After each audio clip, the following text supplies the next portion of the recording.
Bismillahirrahmanirrahim. Assalamualaikum warahmatullahi wabarakatuh. Alhamdulillahirrabbilalamin. Allahumma sholli ala Muhammad wa ala ali Muhammad. Apa kabar teman-teman semuanya? Bertemu lagi dengan saya di channel Mahkota Hati. Seperti biasa ya, saya tetap berdoa kepada Allah Subhanahu wa taala buat teman-teman semuanya yang saat ini punya hajat, punya impian, kemudian ingin hutang lunas, ingin rezeki lancar. Saya berdoa kepada Allah Subhanahu wa taala semoga Allah kabulkan itu semua. Allah berikan kesehatan, kemurahan rezeki, hidup barokah, hidup berlimpah, dan yang paling penting kita semua berharap semoga Allah ampuni semua dosa-dosa kita. Karena itu kuncinya. Ketika Allah sudah ampuni, insya Allah semuanya akan mudah, semuanya akan bahagia, semuanya akan selesai dengan cara-caranya, bukan dengan cara kita. Jangan lupa bersyukur ya teman-teman semua, jangan lupa bersyukur di kondisi apapun. Dan saya selalu ingatkan bahwa kalau kita ingin hidup kita bahagia, ingin hidup berlimpah, kemudian ingin hidup kaya, sukses, itu salah satu kuncinya adalah banyak bersyukur. Salah satu menjadi orang yang berkelimpahan itu adalah harus bersyukur. Dan selalu latih diri untuk bersyukur. Berdoa juga dengan cara bersyukur, itu luar biasa dahsyatnya. Artinya ketika kita punya impian, punya hajat, mintalah dengan cara bersyukur. Alhamdulillah ya Allah, hidupku berkah. Alhamdulillah ya Allah, aku kaya. Alhamdulillah ya Allah, aku sehat. Alhamdulillah ya Allah, hutangku lunas. Alhamdulillah ya Allah. Pokoknya apa yang menjadi hajat teman-teman semuanya, berdoalah, memintalah dengan cara bersyukur. Ditambah lagi ketika kita mengucapkan itu, kita bisa memvisualisasikan apa yang menjadi keinginan kita itu ya. Ini insya Allah kalau itu kita lakukan secara konsisten, pelan-pelan kehidupan kita itu akan berubah. Praktekin. Jadi tidak ada alasan bagi kita untuk tidak bersyukur ya, karena anugerah Allah, nikmat Allah itu benar-benar banyak sekali kita rasakan dibandingkan kesulitan yang kita rasakan saat ini. Walaupun hari ini kita sedang banyak utang, kita sedang susah, kadang kita sedang sulit, tetap harus bersyukur. Kita bisa melihat, kita bisa bernapas, kita bisa berkumpul dengan keluarga, itu juga termasuk rezeki yang harus kita syukuri. Bersyukur terus dari hal-hal yang kecil sampai kepada hal-hal yang besar. Itu teman-teman. Baik, hari ini saya ingin bahas tentang bagaimana sih caranya kita itu melunasi hutang dengan mengamalkan sholawat. Dan ini sering ditanyakan kepada saya ya di grup Mahkota Hati. Kemudian teman-teman yang japri ke saya. Oh ya, sebelum kita bahas lebih jauh ya, yang ingin bergabung di grup Mahkota Hati silahkan hubungi nomor yang tertera di bawah ini. Itu nomor saya, WA saya. Insya Allah nanti akan saya masukkan ke grup. Kita di sana bisa sharing. Yang mau ikut kelas online juga monggo, yang enggak juga nggak apa-apa, silahkan bergabung di grup. Kita sharing di sana terkait masalah apapun, masalah hutang, kemudian kehidupan dan lain sebagainya. Insya Allah kita bisa sharing di sana. Oh ya teman-teman semuanya, gini, salah satu amalan yang banyak diamalkan orang ya dalam menyelesaikan hutang itu adalah bersolawat. Dan bersolawat ini kan juga ada kisahnya bahwa dengan mengamalkan solawat itu hajat mudah terkabul, kemudian hutang bisa lunas. Tapi yang jadi masalah itu kan banyak orang yang sudah ngamalin solawat kok nggak merasakan keajaiban. Sementara ada juga orang yang mengamalkan solawat itu kok dia merasakan keajaiban, sementara saya ngamalkan solawat kok nggak ada keajaiban sih. Gimana sih caranya Pak supaya kita itu benar-benar merasakan keajaiban ketika mengamalkan sholawat itu? Saya akan jawab nih ini ya, secara teknis dan caranya. Bagaimana kita dalam mengamalkan sholawat itu agar kita itu bisa mewujudkan, bisa meraih apa yang menjadi keinginan kita. Pertama, ketika dalam mengamalkan sholawat itu, yang harus kita tanamkan dalam diri kita itu adalah kita dalam mengamalkan sholawat itu satu, harus konsisten, harus istiqomah. Kalau kita mau mendisiplinkan atau mau mulai merutinkan sholawat, amalkan pelan-pelan. Kalaupun kita mengamalkan sholawat itu dengan jumlah, misalnya kita masih mampunya 100 ya 100, kalau mampunya 200. Tapi dalam hal ini, kalau memang kita ingin sungguh-sungguh ingin keluar dari jeratan hutang itu, amalkan sholawat itu. Saya sarankan deh, jangan kurang dari 1000. Amalkan sholawat jangan kurang dari 1000. Sholawat apa yang dibaca? Nah ini kalau sholawat apa yang dibaca sebenarnya saya sendiri, saya bukan teman-temannya, saya mengamalkan sholawat itu 2. Satu sholawat Jibril dan satu lagi sholawat Sidratul Nukut. Saya mengamalkan tuh begini, saya selesai sholat hajat itu mengamalkan sholawat Sidratul Nukut itu 1000 kan. Selesai saya amalkan salawat Sajdatul Nukut 1000 kali, Allahumma sholli ala Muhammad wa ala ali Muhammad, kemudian berdoa.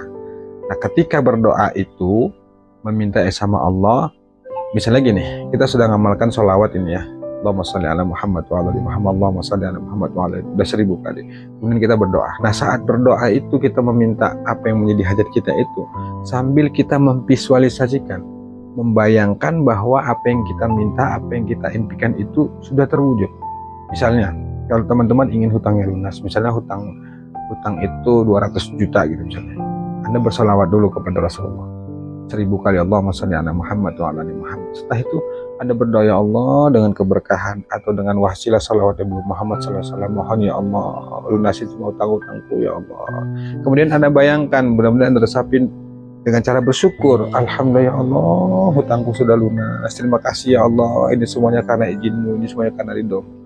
Jadi visualisasikan, bayangkan seolah-olah hutang Anda itu benar-benar sudah lunas, walau faktanya pun belum. Jadi kekuatan sholawat kita tambah kekuatan visualisasi, kekuatan membayangkan, atau yang biasa disebut orang itu dengan ilmu lo'aya, membayangkan sesuatu yang kita inginkan itu seolah-olah sudah terwujud. Nah, itu lakukan dan praktekkan. Kemudian dalam mengamalkan itu, mengerjakan itu harus istiqomah, tiap hari diamalkan, tiap hari dirutinkan. Kemudian jangan fokus pada hasil, apa iya ya, apa bisa ya, apa benar ya, jangan. Amalkan saja, bismillah, mudah-mudahan dengan wasilah salawat yang kita amalkan itu, yang kita baca itu menjadi jalan bagi kita untuk bisa keluar dari jeratan hutang itu.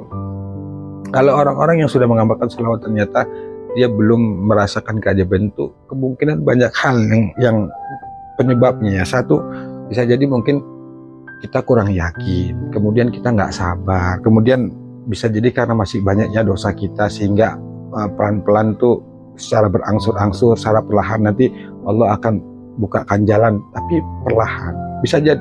Nah, seseorang yang mengamalkan sholawat itu kenapa dia cepat mengalami keajaiban? Bisa jadi selama ini kelakuannya itu baik, dosanya itu nggak begitu banyak dibanding dengan kita ya. Jadi kita nggak bisa pastiin orang yang ngamalin sholawat itu bisa berhasil, kita enggak. Apa sebabnya? Nah, jangan salahkan amalannya, salahkan saja diri kita.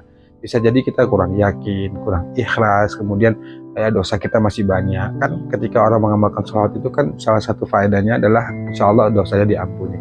Gak apa-apa, amalkan saja. Rutin amalkan.